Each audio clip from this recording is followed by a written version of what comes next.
Почитувани, само и само од набавка на битумен, набавка од Македонија пат, на тендер од 10 милиони евра, заради крајно високи и непазарни цени во документацијата, постои сомнеш за криминална заработка од над 4 милиони евра.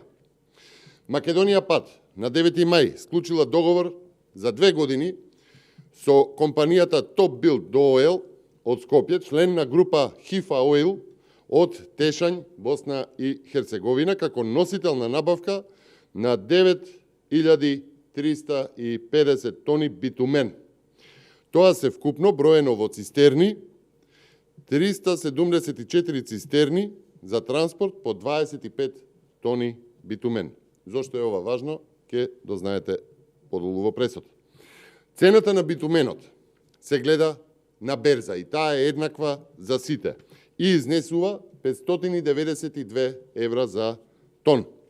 Тоа што е променливо и што ги прави промените во цените при набавка се трошоците во делот за транспорт до оној што го порачува, давачки кон државата и заработка од транспортот. Македонија пат склучила договор од 1069 евра за тон вкупно. Па ако се иземе цената на битуменот од 592 евра, излегува дека трошоците за транспорт се 487 евра за тон. Или помножено со 25 тона, тоа се 12.175 евра за цистерна, со што вкупно за сета набавка се добива сума од речиси 4,5 милиони евра за транспорт. Почитувани, за споредба, јавното предпријатие Улици и патишта Скопје пред 2 месеци склучува тендер за битумен, во која што документација за една цистерна битумен се добива за 1185 евра.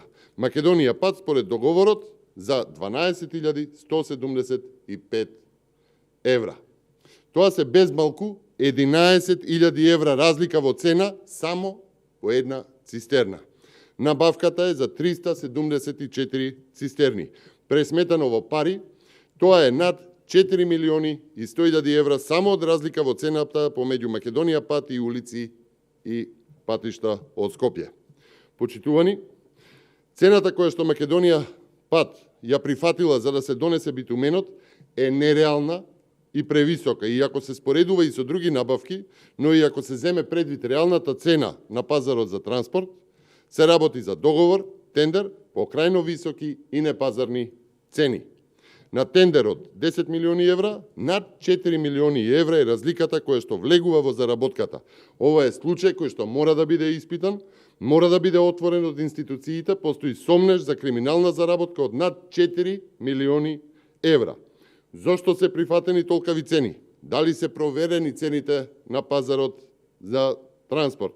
Колкав е уделот за заработка и на крајот постои ли можност цената да е договорена и кој е крајниот корисник на таа разлика во цените? Овие прашања мора да добијат одговор. Македонија влегува од криза во криза, народот е се посиромашен, инфлацијата е двоцифрена на месечно ниво. СДСМ и ДУИ не застануваат со криминал и тоа е единствената спрега за опстанок на оваа ненародна власт. Нема ден да нема нов криминал од оваа предавничка власт, додека јавноста е шокирана од предавството и од подписот за прифаќање на асимилација, СДСМ и ДУИ се држат за фотелите само и само за криминал повеќе. Ви благодарам. Имате ли прашања? Власта се погласно одбива вашето барање за референдум за кој вие се подготвувате.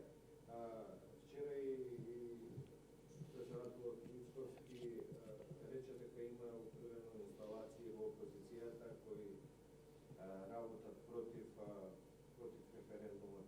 Можете ли да ми коментирате кои се тие инсталации директно со презиме? Власт која што работи во интерес на граѓаните, власта која што вели дека направила историски исчекор во корист на граѓаните, не би требало да се плаши од референдум и соочување со граѓаните. Впрочем, видовме и начинот на кој што се прослави овој чин, за нив историски чин, затворени во 4 зида, само представниците од власта, без поддршка од граѓаните.